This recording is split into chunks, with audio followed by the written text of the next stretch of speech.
Meet Thomas. He is a site data integrity lead. He networks across the organization to learn more about how he can support data integrity. One strategy he uses is to schedule data integrity Gemba walks. He calls it Data Integrity Tuesday. Each Tuesday, he visits an area of the technical operations organization. He schedules his Gemba walks a month in advance and outlines what he's interested in learning so the team can be prepared. On Tuesday, Thomas meets Victor, Serena, and Anton at the filling line in Grade C gowning. Thank you so much for taking the time to meet with me today. I have been curious about the filling line, and I'd love to learn more about how the data is managed here. I noticed that we use multiple computerized systems to complete and sign for tasks. It depends on the step. For example, for lyophilization process during filling, which Victor is about to start, we document data using the Delta V system and the Manufacturing Execution System, MES. Great, thank you. Is your lyophilization fully electronic? It's a hybrid process with both paper and electronic data, but we only use computerized systems to document our lyophilization process. Okay, what does it look like? I follow the Electronic Work Instruction EWI and use MES-dedicated workstations to enter data and sign for GMP process steps in MES. I'm going to watch if you don't mind. I don't want to make you nervous. Sometimes data integrity concerns are not always visible, so it helps to step back and think about how the data flows through the process. I'm trying to understand how we can best help you support data integrity. No problem.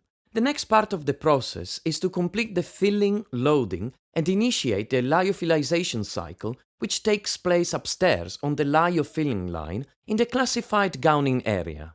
Victor and I discovered that the procedures and environment make it challenging to document the lyo loading complete task. But to be Alcoa Plus, we need to ensure that everything we document is accurate and attributable to the individual who performed the task.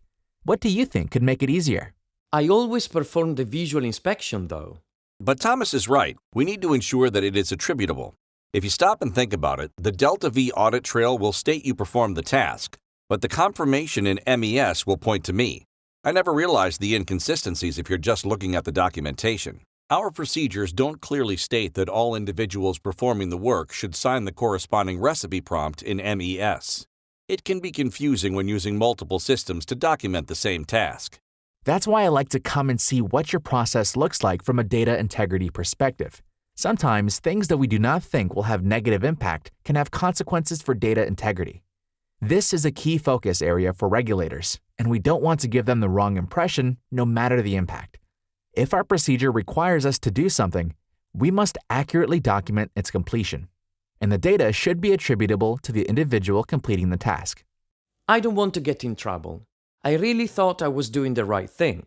No one is getting in trouble. We need to learn how we can best support data integrity in the organization, and Gemba walks are one opportunity to identify improvements. We must ensure that the physical completion of the lyo loading is accurately represented in the MES system for full and complete transparency for every single lot we use on the filling lines. If the environment is not set up for success, we need to improve it.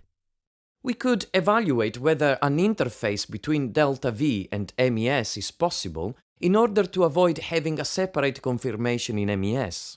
Great idea. Let's schedule a follow-up meeting with our MES experts.